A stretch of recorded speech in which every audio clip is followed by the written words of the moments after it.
Welcome to CBC Windsor News at 6. I'm Meg Roberts. Thanks so much for spending part of your evening with us tonight. A teenager that was severely injured on Highway 3 during a crash is calling for harsher penalties for careless driving. We have her story tonight.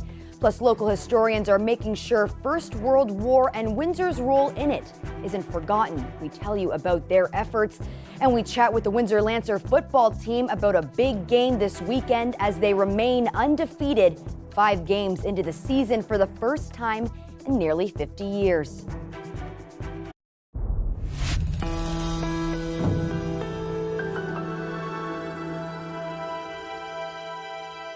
We begin tonight with National Truth and Reconciliation coverage across the city.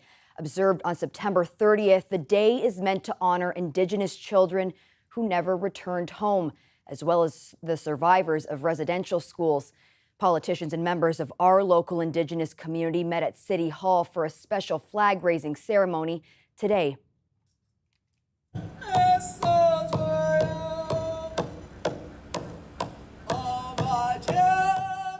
September the 30th marks the National Day for Truth and Reconciliation and Orange Shirt Day. It's a time of awareness, remembrance for Indigenous people, and a day of education for all Canadians. It's a day to honor survivors, their families, and entire communities.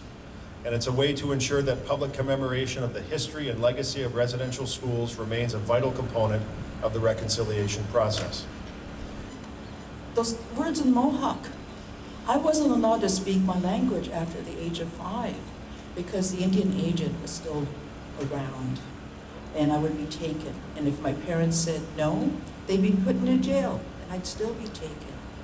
And as we look out around us, there are survivors. Can you imagine? In your schools, you graduate. We survived. There's that difference.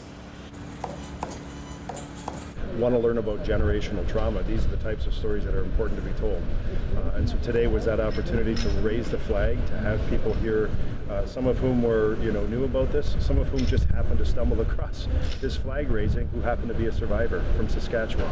And you can see the emotion, nearly 50 years later, or over 50 years later, that person still holds from their time and their experience in residential schools. And so it humanizes what we're doing here today. I think it brings to life what these stories are all about and why this day is important for all Canadians. Students at St. Therese Elementary School in Windsor held a day-long vigil to honor lost children, survivors, and descendants. Students from grade 4 to grade 8 took turns observing 10 to 15 minutes of silence outside the school on Tecumseh Road East. They held banners and flew the Every Child Matters flag. Tomorrow is the official day for Truth and Reconciliation. This is the first school year that teaching about residential schools and Indigenous history is mandatory across the province for students in grades 1 through 3. But as Lorenda Redicop tells us, there are already suggestions on how to improve it. They tie these orange ribbons on the fence outside their school as part of a land acknowledgement. Tied it like in a knot? Yeah. It's just one of the activities at Essex Public and Hawthorne Alternative School for Truth and Reconciliation Day. Grade 5 student Mijanu Martini is Cree, wearing clothing gifted from family members. I feel powerful. I feel great. It's a special day for her. A long time ago, people weren't really supposed to learn about residential schools. They never knew our side of the story. At her school, Indigenous teaching has already happened for years. But now all Ontario schools must include it in the grade 1 to 3 social studies curriculum. It's mandatory. I'm grateful for that. But it's then, okay, I think some teachers are feeling a little bit uncomfortable saying, I don't want to teach the wrong thing or say the wrong thing. She says she encountered someone recently who referred to costumes worn at a powwow. Very gently said, we don't call them costumes. They're called regalia. They are part of ceremony. And so once she understood, she said, oh, I feel so bad that I did that. She'd like school boards to work with Indigenous education partners. The curriculum change was initially planned for 2018, but was then paused at the last minute, now in place 5 years later. They're not easy topics to teach, especially the horrors of residential schools, children forced from their families, some not returning. So we go through education around it rather than the feelings so much, because then that brings a lot of sadness and tears, and we want to bring more education around it. They might think those students are too young to be learning about such a serious, heavy topic, and that's not true. The students can really relate and be empathetic to some of the survivors' stories. That's clear from one student. I was in kindergarten, and when I found that out, I just thought, why would anyone ever want to do that? Lorenda Redicop, CBC News, Toronto. Support is available for anyone affected by residential schools. You can call the 24-hour National Crisis Line for access to emotional and crisis referral services. The number is 1-866-925-4419. A 19-year-old is speaking out after she narrowly escaped what could have been a deadly crash. Nearly 1 year after a head-on collision on Highway 3, the victim is still struggling with injuries. The driver who hit her has recently been sentenced, which has the victim now calling on Ontario courts to hand down harsher penalties for careless driving. The CBC's Dawson Chen brings us the story. It's been almost a year since Windsor student Sarah Viglianti was in a head-on crash through no fault of her own. The October 22 collision on Highway 3 left her with multiple injuries. Now 19, she's still recovering, scheduled for her 5th surgery. Earlier this month, the other driver was sentenced on a charge of careless driving. The penalty, a $2,000 fine and a 30-day license suspension. For Viglianti, it doesn't feel like justice. No matter what I do or how many surgeries I take, I will never be the way I was. And that decision that he made that day altered my life so drastically. The crash happened when the other driver entered oncoming traffic to overtake vehicles in his lane. Viglianti's car was destroyed and she was hospitalized for a month. Her right arm and right leg still have rods and screws in them. She's been told she'll likely have arthritis in 10 years and will require physiotherapy for the rest of her life. Viglianti says prosecutors told her the other driver's sentence was in the typical range for a charge of careless driving. But Viglianti's mother can't understand why the penalty wasn't harsher. $2,000 fine it's a joke. She suffered incredible pain, incredible change to her life. The justice system needs to change. It needs to make people more accountable for the choices that they make. Although Viglianti and her mother feel the sentence wasn't enough, neither can say what would have been adequate. And one law expert says it's important that the penalties of the Highway Traffic Act aren't motivated by a victim's emotions. What you have to remember is, and this may sound harsh, very harsh, but the victim is not the person that drives the outcome of a judicial proceeding. But those words don't provide much relief for Viglianti. She's retained a personal injury lawyer and intends to file suit against the other driver. Dawson Chen, CBC News, Windsor. The auto workers' strike across the border in the U.S. is expanding once again. 2 more auto plants have been added to the growing list of locations workers are now picketing at. Workers at Ford Assembly Plant in Chicago are now on strike. There are 25,000 UAW members on picket lines as of today. They're targeting 5 assembly plants run by Stellantis, General Motors, and Ford. UAW's president said there has been progress in the talks with Stellantis. They want a 40% raise over 4 years, rejecting offers that had a 20% increase. Ford CEO said there's not much time left to reach a deal and avoid what he says could be a disaster. The strike is now in its 2nd week. So far, there have been no major impacts to operations here in Windsor. However, experts say some North American suppliers have changed production schedules because of stoppages. Dramatically yet. There's a couple pocketed plants that have shut down completely because maybe they're dedicated to Ford Bronco, for example, seat components or some die castings. But for the most part, you've got just reduced volumes at plants that support multiple programs, right? So if I'm only on the Bronco or now only on the Explorer, then I'm going to have an impact. But most plants, probably 90 +% support multiple vehicles. So it's just a reduction of volume, at least at this point. Saskatchewan's premier says he will not back down when it comes to enacting the province's new school pronoun policy. Last month, Scott Moe said students would need parental permission to change gender pronouns. Here in Windsor, that parental permission is not required, which has prompted several protests. Yesterday, a judge in Saskatchewan issued an injunction barring a full hearing on the issue. But Moe says he's using the notwithstanding clause to move ahead.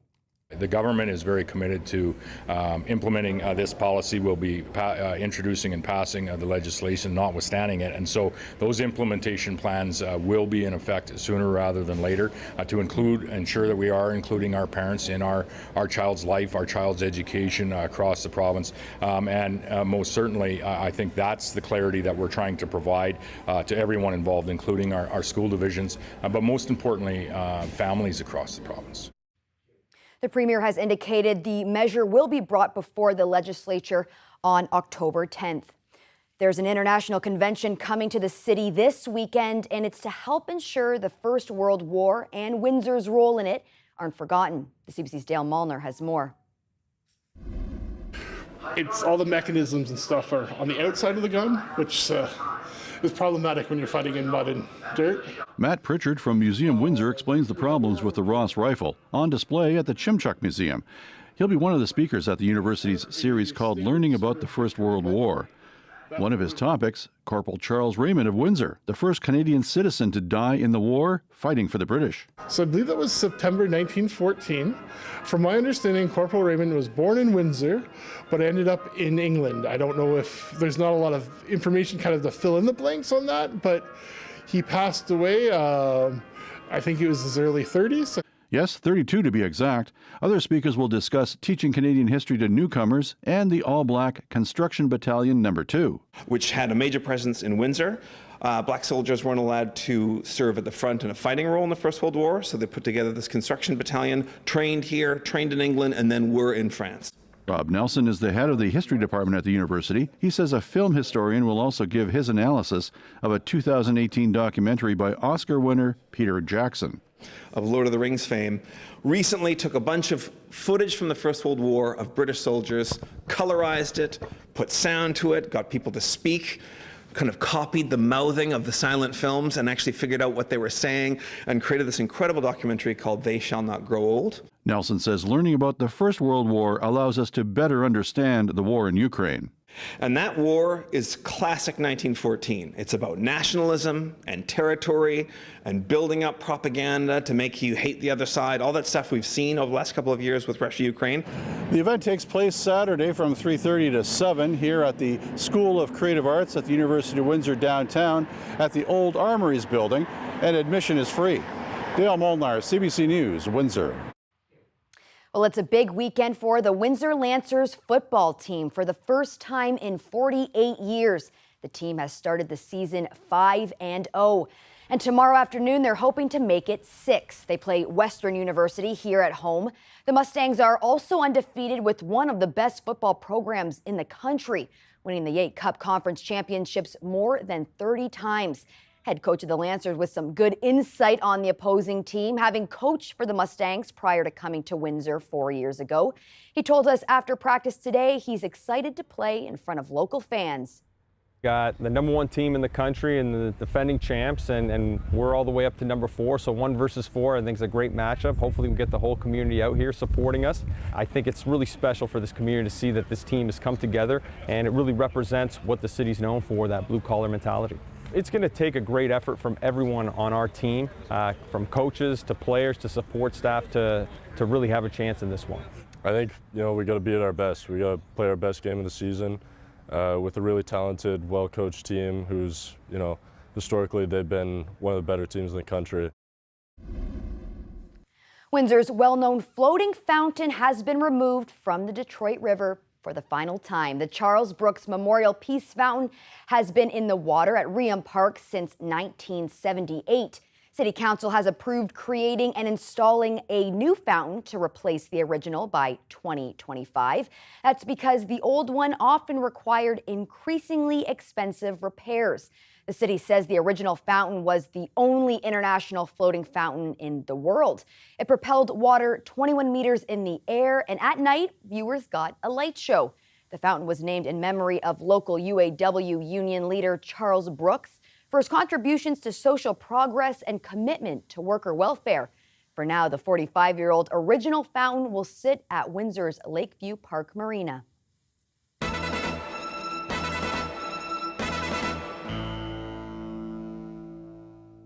Our Rose City Rewind segment tonight is paying tribute to a long-standing fall event. This weekend, the Ruthven Apple Festival at Colasantes is taking place. It's an event that started more than 40 years ago, and we were able to get our hands on some footage from 1985. Here's a fun report from Brian Worrell. Global Apple has inspired art, poetry, fables, and in Ruthven, the Apple Festival. Here, the apple retains its legendary status. People came from miles around to demonstrate their love and affection of apples and anything to do with apples. There were no bad apples here, but there was every other kind.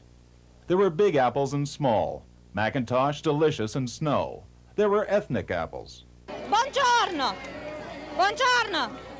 There were apples for the teacher, apple red cars, and the apple that keeps the doctor away. Right, that's one I eat every day.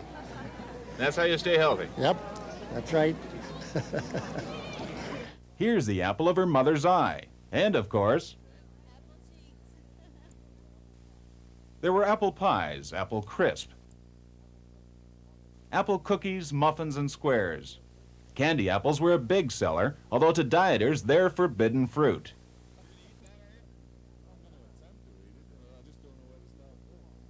We could go on, but we'll end the list with apple games, apple dolls and buttons, miniature apples, and general apple paraphernalia.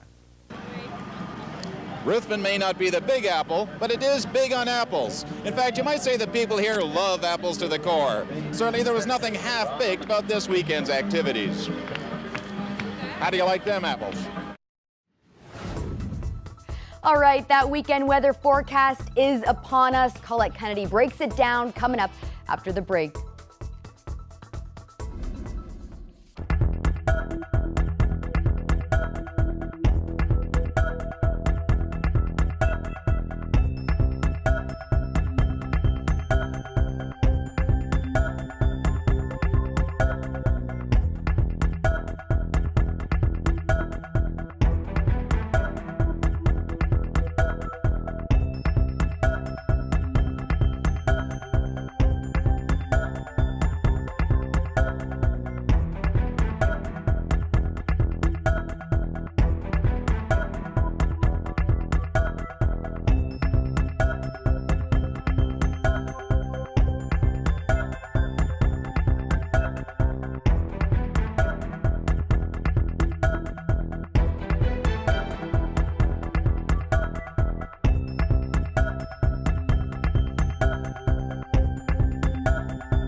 Colette, I've got some fun weekend plans. I'm heading to the big city, otherwise known as Toronto.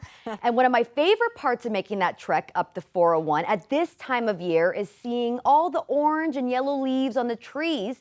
But what intrigues me is seeing so many more of those fall colors the closer you get to the GTA. Kind of makes me appreciate how south we really are. We're almost playing catch up. Yeah, it does the change at different times, clearly because it has to do with temperatures. It also has to do with light. So you're quite right about that. And something, I just hope you're not going to be too disappointed, but something I would say is that kind of all around southern and eastern Ontario, everything's delayed a little bit. So there will be some colors, but maybe not quite as shockingly bright. And it has to do with the fact that those temperatures that I refer to that play into this, a lot of that is the overnight lows. The overnight lows need to be cool because that signals to the trees, okay, stop with the chlorophyll, which makes the leaves green, and let's let them go into the other color categories. And the overnights, especially going over the next week into October, are going to be quite mild. So leaves all around are going to be a bit delayed, just so you know. All right, there we go with our current temperatures and just having a look at things. A really pleasant evening as we head into the weekend. Also nice to see some lighter winds, but the problem with that is it doesn't mix the air as much, so we do get into a situation where we have some patchy fog development in areas, so we'll likely see some of that as we go through tonight. Just look how weak the winds are, so really no mixing of the air, but it does make for pleasant conditions during the day, and sunshine will help to burn off any of that fog pretty quickly. I say sunshine, I know we've got some clouds out there now. Isolated shower not out of the question early this evening. I think we'll stay mostly on the dry side. It's just that we're going to need some of these clouds to get out of here.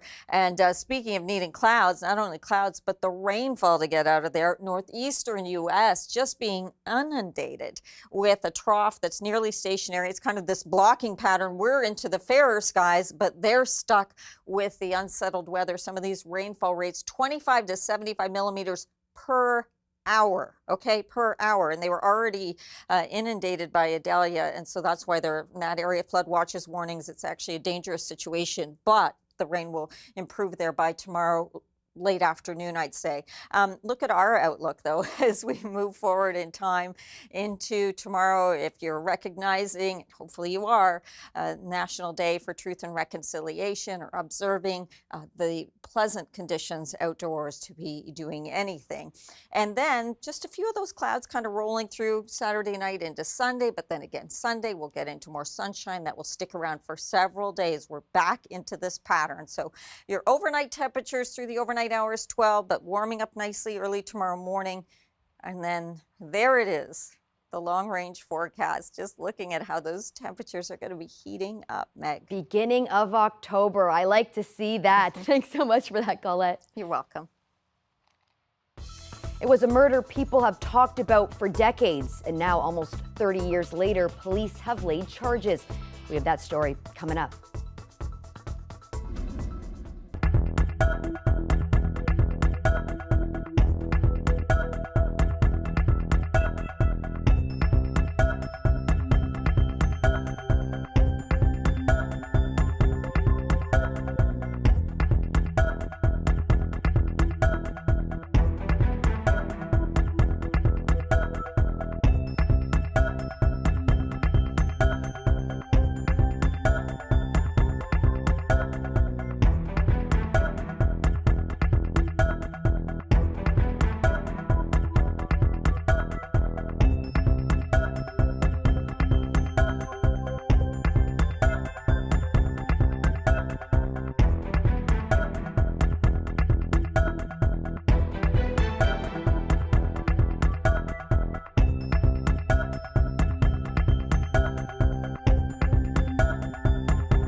It's taken 27 years, but today a murder charge was announced in the death of rapper Tupac Shakur.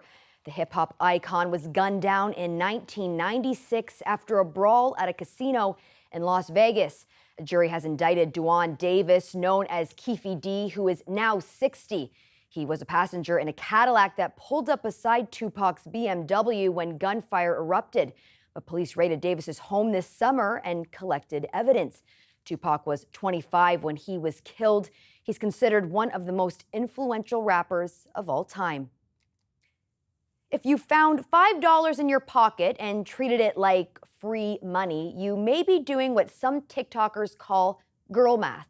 The CBC's Anis Hadari explains the latest way that social media is talking about money. If you could double the amount of money you spend on yourself. Alyssa Davies makes TikToks about money. It's her job, and she's in on a new trend. Here is a list of girl math, things that I know are very true in my mind. I made a girl math video, and I thought it was so fun. I laughed out loud when I saw it, so I had to jump on the trend. I just got $10. Girl math is the latest name for money talk on TikTok. This is just obvious girl math, but if I buy a $300 purse, but I use it every single day, it's going to cost less than $1 a day, which is basically free. The trend is tongue-in-cheek, but TikTokers say there's value. Basically what girl math is mental accounting. So it's not just women that do this. We all do this sort of rationalizing when it comes to our expenses. If I don't buy a pair of shorts for $50, like I've made $50. Those in on girl math say the term is just a joke, though more traditional financial advisors, even those on TikTok, say Canadians should be cautious. I would hope that it's used for humor and not taken literally. But I've been around enough financial institutions that know that people can take those things seriously. It's not taken seriously on this campus. Everybody uses it. Yeah, I use girl math every day. It's cash, so it doesn't count. Yeah, somebody told me about this yesterday. And I am in business, so seeing all that finance stuff, I'm like, okay, now I get it. It's a bit easier than my lecture. And helping TikTok users get it is the end goal for these financial bloggers. You have to be responsible and you have to know how much money is coming in every single month and how much money is going out. If you're aware of that and you're spending money and you're doing the girl math, it's okay. So according to that math, this story is for free since you already watched it. Anis Hadari, CBC News, Calgary. Well, that's it for CBC Windsor News. Don't forget, for news anytime, you can go to our website at cbc.ca/Windsor. Thanks so much for tuning in. Looking forward to seeing you back here next week.